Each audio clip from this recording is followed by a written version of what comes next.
How do you survive the barrage of mobile games that happens every month? Well, you stop by gameranx. Hi folks, it's Falcon, and today on gameranx, the top 10 free iOS and Android games of April 2017. Quick disclaimer, like I said, these are the free games. We've already done the paid games one for the month if you want to go back and have a look at that. Number 10 is Family Guy, another freaking mobile game. And, well listen, it's a fun game. I'm not going to say that it shakes the world of Match 3 like we've had a couple of games in the last few months that have. For instance, last month, Be Glitched comes to mind. But as far as a solid Match 3 game that's fun and good and provides you a few laughs, if you like the Family Guy characters, that's exactly what this is. Now, it does have license-itis a little bit. It does kind of feel like just retreading things that you like from the series. I'm not going to say it doesn't, but the game itself is actually quite good. It's enjoyable. There's enough reason at least to play it. I'm kind of a sucker for Match 3 games, so basically anytime one comes out, I at least try it, and I did enjoy it a lot. It's a fun game.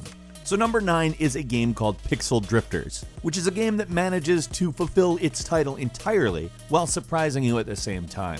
Pixel Drifters does such a good job being what it says it is that I don't know that I really care to ever try another drifting game, at least for a while. It's one of those games that just fulfills what you want out of it entirely. It's a well-designed game that handles really great, and although it can be a fairly unforgiving game, there are going to be a few people that call this one pretty hard. It's enjoyable in a way that I think more than compensates for the steep learning curve. All the cars handle differently, but they all handle well. Nothing ever seems weird. And the developer has already talked about how there's a free update coming with more cars, a new world, and more contraptions such as traps. This is a great game. If you're even vaguely interested in it from what you've seen here, play it. I guarantee you'll like it. Number 8 is N.O.V.A. Legacy, which is a remake of the original N.O.V.A. game, which was kind of one of the first first-person shooters on mobile. The game has since evolved into more of its own thing, but you can definitely see its roots in Halo fandom here. It's a great game. It's a solid game.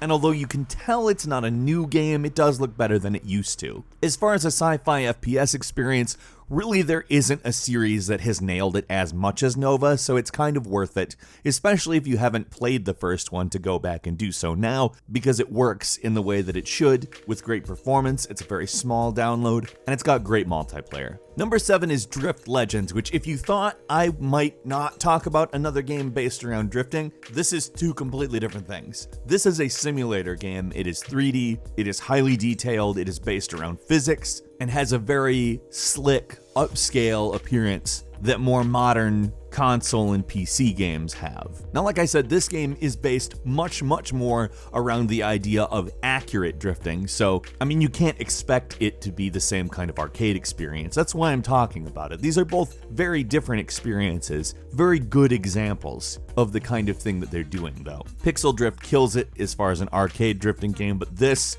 is the granddaddy right now of drifting simulators. Number 6 is Nonstop Chuck Norris, which if you liked Nonstop Night, you'll probably like this. I mean, if you checked out on Chuck Norris when he started doing conspiracy theory stuff, maybe just ignore that and return to the simpler time of the internet when we, kind of united and thought that he was funny, and I don't know. There's no reason we can't all get along over some Chuck Norris, especially if it's Nonstop Night. Nonstop Night's a great game. You could call this a spiritual successor, you could call it a sequel, you could call it the same kind of action RPG that Nonstop Night is, and you wouldn't be wrong about any of it. In my opinion, great experience. Loved Nonstop Night. Can't get enough of it. Thanks for making more. Number 5 is Office Space Idle Profits, and guess what? It's pretty much exactly what you might expect, except good. Now, there are good idle tappers and there are bad idle tappers. This falls squarely in the good category. It faithfully recreates the plot of the movie, where you start with Milton, he's got his stapler, and you work your way up the corporate ladder, represented in different floors here, obviously, until you can get your virus into the computer system and siphon off tons of money 1 cent at a time.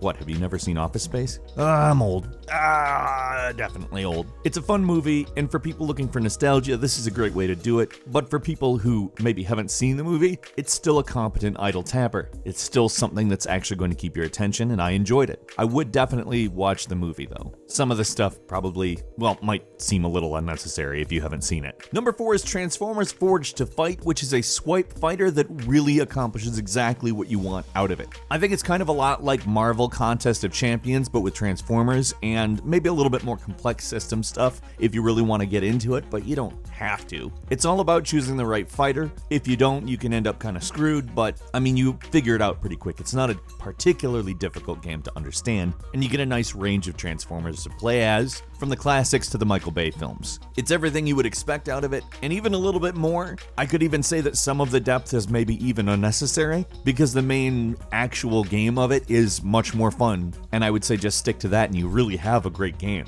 Number 3 is Full of Stars, which is a sort of chase game where you avoid asteroids through various levels and get currency, but here's the thing, it's kind of an interactive novel, or at very least interactive fiction. I don't know what you want to call it, but it's something that sort of takes the idea of a narrative and a choose your own adventure and places it in a really highly action-packed core experience that kind of pulls together into a completely unique game. It's really, really something that's different. And it's fun. The action sections are really enjoyable. Keeping that in mind, it is a little bit high in difficulty, so you may end up dying and going through certain narrative parts over and over, which is not great. But this is a really unique experience and is definitely meriting your attention. Number 2 is Crash Arena Turbo Stars, which is a BattleBot construction app where you design, upgrade, and improve a robot over time, but more importantly, battle it against other players out there. And I gotta say, this is one of those games that it really comes together great. It's a simple concept, but it's got great art,